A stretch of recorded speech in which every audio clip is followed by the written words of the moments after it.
Ngayong John sa taong 2022, kami ay sumasaludo sa iyo at wini-welcome ka namin bilang Pangulo na pang-17. Sa panunumpa mo at pagbubuklod, sa pangakong hindi susuko at hindi mapapagod, susuportahan ka namin ng walang pautod-utod. Asahan mo ang katapatan namin sa iyo bilang iyong tagasunod. Kahit ang barko ay lulubog, sabay-sabay tayong malulunod. Joke lang. Hindi totoo na ikaw ay aking sinusubsob. Pinapatawa ko lang si Boy Pagod. Kasi alam ko matagal na itong naiinip sa kakahintay ng gold. Pero para sa akin okay lang kung walang gold. Ang importante meron siyang mabuting puso na parang pure gold. Ang hiling lang namin ay suporta, kaya wag nang kumontra. Dahil wala sa isa at wala sa dalawa, kundi nasa bawat isa ang tunay na pag-asa.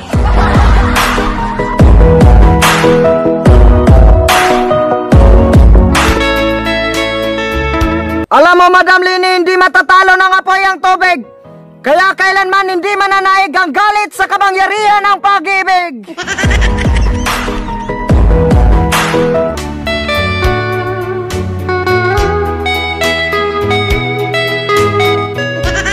So, what's up mga ka-over?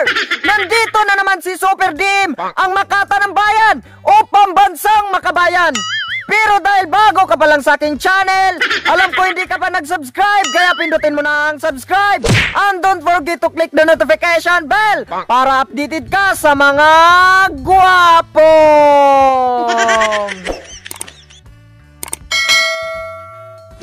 Ngayon sa araw ng inauguration, hindi ko alam kung ano to sa Tagalog, kaya kailangan ko ng translation.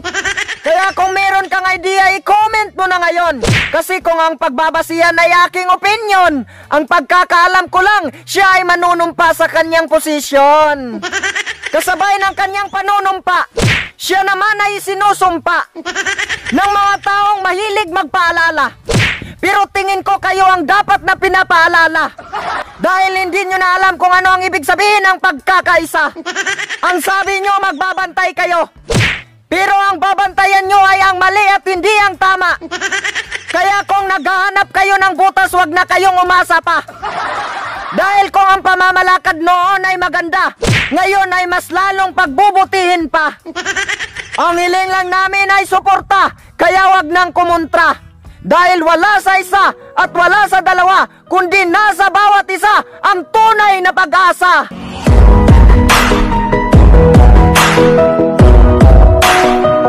Sa buhay natin hindi maiiwasan ang pangungutya. Kasi kung walang traidor, hindi tayo magiging bida. Kaya ang payo ko lang, lakasan ang loob para sa bansa. Dahil naniniwala ako sa kanyang kataga. Nakalimutan ko lang kung sino ang nagsabi kung si Ate Amy ba o si Madam Imelda. Basta mas malaki ang langit kaysa sa lupa. Kaya mas marami ang solusyon kaysa sa problema.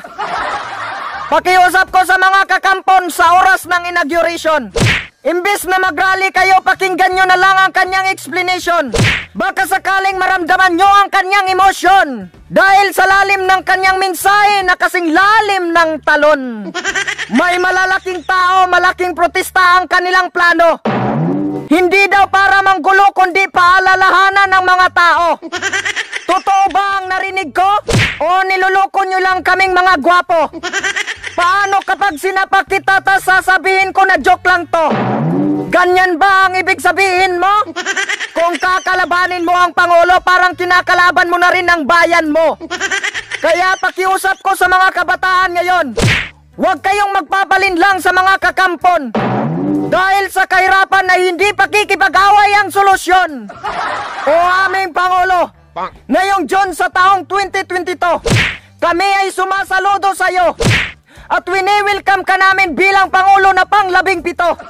Dahil sa pagkakaisa natupad ang kagustuhan ng maraming Pilipino. Alam kong maraming umiiyak sa pagkapanalo mo. At isa na dyan ang minamahal ko. Pero sige lang, tuloy-tuloy lang tayo. Balang araw makikita niya rin ang kabutihan mo. At baka makasabi pa si Madam Lini na sana all talaga to. Biktima ka rin ng fake news pero lumaban ka para sa mga taong naghihikaos. Kaya sa lahat ng mga nambabatikos, kami ang taga-Pictos. Sa mga anti-Marcos dyan, makinig kayo. Ayaw nyong makiisa kasi wala kayong tiwala sa gobyerno. Dahil sa martial law, masama pa rin ang loob nyo.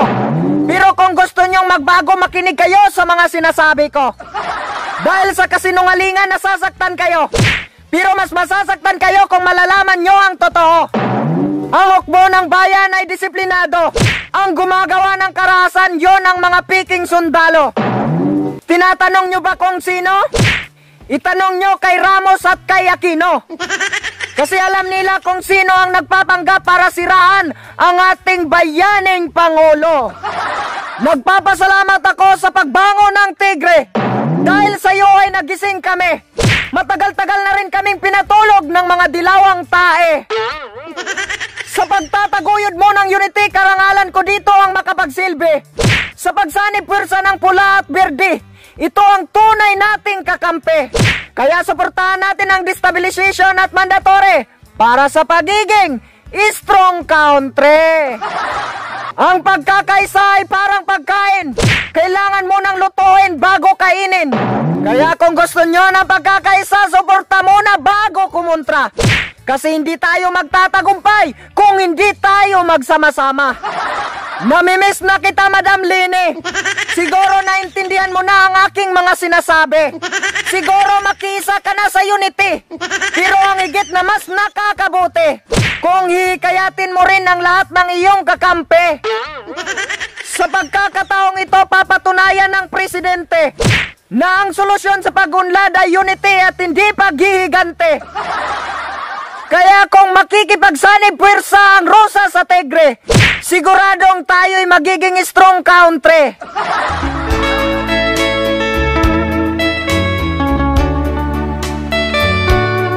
Alam mo, Madam Lini, hindi matatalo ng apoy ang tubig. Kaya kailanman hindi mananaig ang galit sa kapangyarihan ng pag-ibig.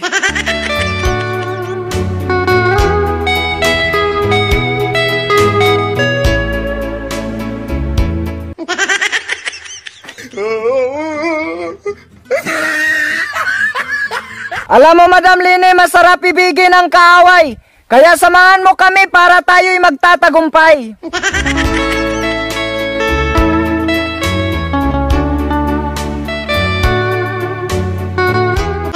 Dapat tayo'y magkaisa at wag nang kumontra. Dahil wala sa isa, wala sa dalawa, kundi nasa bawat isa ang ating pag-asa.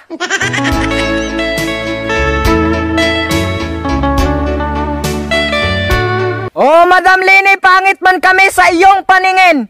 Ang importante, gwapo ang aming hangarin.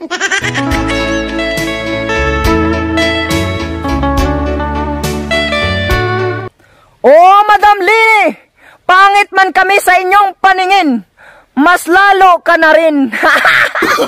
Oh, no, no, no, no.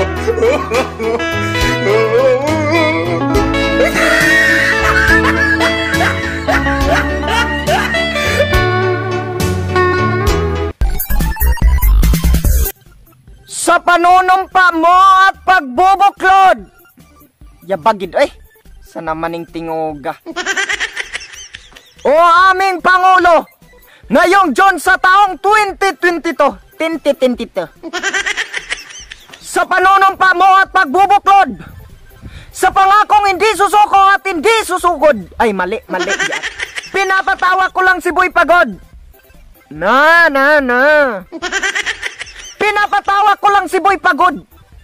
Kasi alam ko matagal na itong naiinip sa pagkakabaoy. Pero sige lang, tuloy-tuloy lang tayo. Balang alaw. Ito ang tunay nating kakampi. Kaya suportahan natin ang destabilization. Kaya suportahan natin ang destabilization.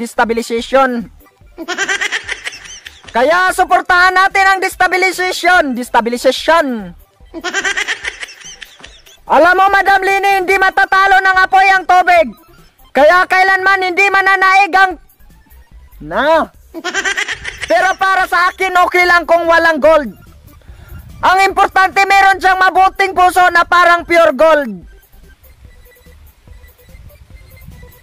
No. Grabe.